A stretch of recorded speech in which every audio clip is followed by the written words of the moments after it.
여러분 안녕하십니까? 명리학에서의 충은 가만히 있는 것을 움직이게 하고 모여있던 것을 분리시키는 역할을 하죠.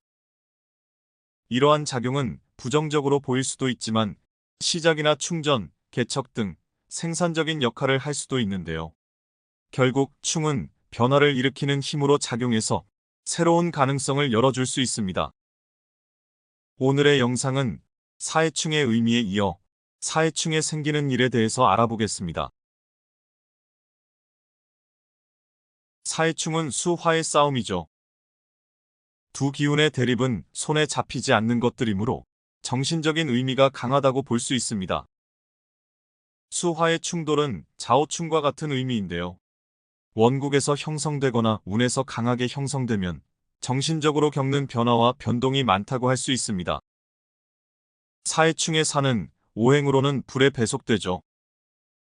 사화는 하늘에 떠있는 병화를 의미하는 것으로 동양의학에서 보면 오장육부 중 소장에 속하는데요. 음식물 소화 흡수에 밀접한 관계가 있습니다. 반면에 사해충의 해는 임수에 비유되죠.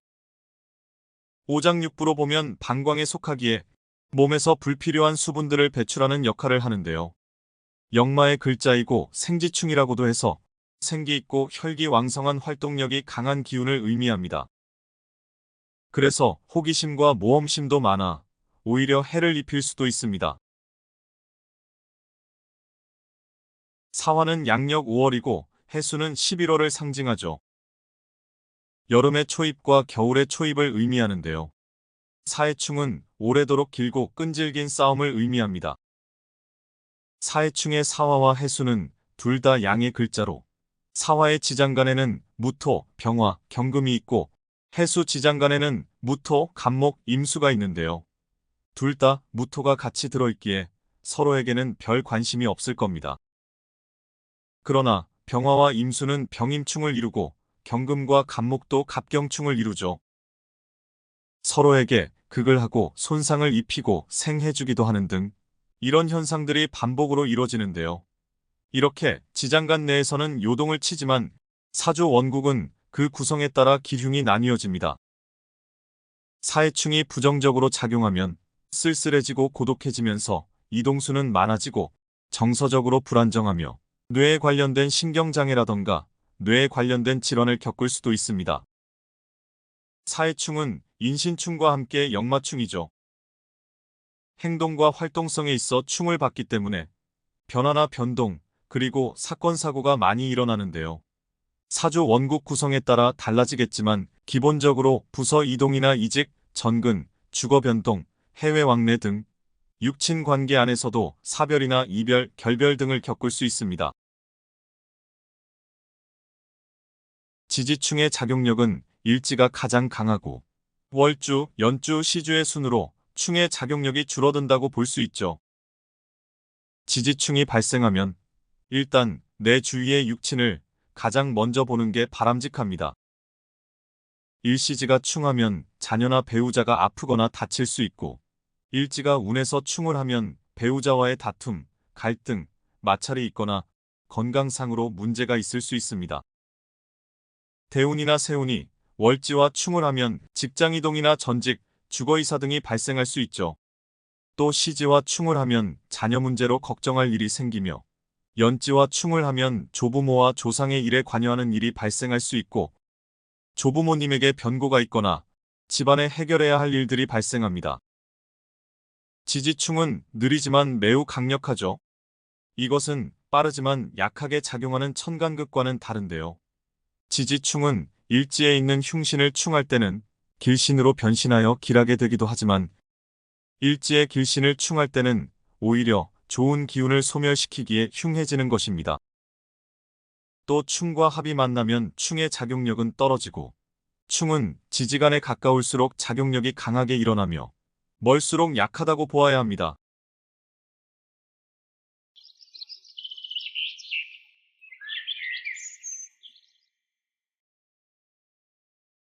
사해충이 되면 심혈관 질환이나 신장, 당뇨, 중풍, 비뇨기 계통을 늘 살펴야 하죠.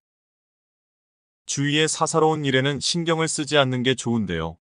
사해충이 있으면 남의 일에 오지랖퍼가 돼서 간섭을 많이 하게 되고 도와주려고 참견을 많이 하게 됩니다. 그런데 오히려 구설이나 논쟁으로 휘말리는 일을 겪을 수도 있죠. 그래서 대인관계를 조심해 후회하는 일이 없어야 합니다. 교통사고나 화재 등도 주의해야 하고 사해충을 이루면 지장간에 있던 녀석들이 튀어나와 일간과 육친 간의 합충을 통해 긍정적으로 작용을 할지 부정적으로 작용을 할지 사주 원국 구성에 따라 길흉이 달라지죠. 또 역마의 충이니까 이사, 이동, 변화, 변동이 있을 수 있고 수극화의 작용이므로 구설수는 당연히 있다고 봅니다. 사해충은 돼지띠와 뱀띠와의 관계이므로 궁합면에서는 다툼이 많아서 별로 좋지 않게 보는데요. 그러나 오히려 다툼이 있는 것이 연인의 사이가 오래갈 수도 있습니다. 말 안 하고 서로 마음속에 품고 있는 것보다는 서로 다툼으로 해서 서로의 의사를 확인하고 한 발 물러서서 서로의 의견을 존중해주면 좋지 않을 궁합도 없는 것입니다. 또 사해충이 되는 돼지띠와 뱀띠는 사해충이 되어 개업하는 것도 만류하는데요. 띠 궁합은 그리 중요하지 않다고 봅니다. 궁합은 태어난 일간과 사주팔자 전체의 글자로 서로의 기운을 확인하고 궁합을 판단하는 것이므로 띠 궁합은 너무 깊게 생각하지 않는 게 좋습니다. 사해충이 발생하면 정신적인 혼란이 올 수 있죠. 그럴 때는 명상도 도움이 많이 됩니다.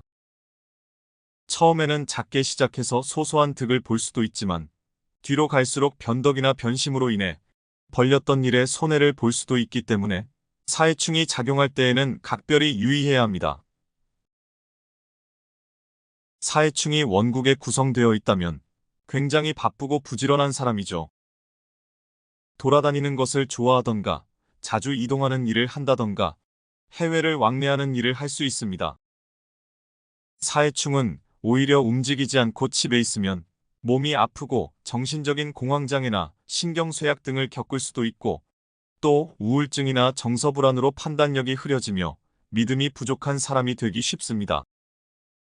사해충은 남성의 경우 이성 문제가 빈번하게 발생할 수 있고 호색 경향이 강해질 수 있으니 주의해야 하며 사해충이 있는 자녀는 일상생활이든 성적이든 부모가 큰 관심을 두지 않으며 일처리도 오히려 자녀에게 맡기고 자녀 스스로가 혼자 알아서 하길 바랍니다.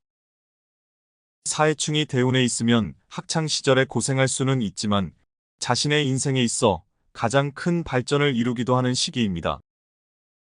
사해충은 사주 원국에 따라 달라지는 것이기에 어떤 사람은 대운에서 지병을 얻을 수 있고 또 어떤 사람은 몸이 심하게 아플 수도 있으며 정신적인 질환과 함께 심적으로 힘든 상황을 겪을 수도 있습니다. 사화와 해수는 서로 지향하는 목적이 다르죠. 서로 크나큰 피해를 주지 않는 것이 일반적이기는 하지만 일이 엉뚱한 방향으로 흘러가게 되고 그로 인한 시행착오라던가 계획 변경, 중도하차, 일의 지연이 발생할 수 있습니다. 사해충은 온갖 번뇌와 망상이 일어나고 집착과 의심 증상이 강해지는데요. 그 결과로 의처증이나 의부증이 온다고 봐야 하며 쓸데없이 건강을 염려하는 마음이 심하고 질병에 대한 두려움과 종교적인 갈등이 오기도 합니다. 내 주변 일이 아닌 남의 일에 끌려다니며 남의 일로 인해 시비나 구설이 발생하기도 한다고 언급했는데요. 간과하지 말고 항상 주의하시기 바랍니다. 오늘 영상은 여기까지입니다. 여러분, 대단히 감사합니다.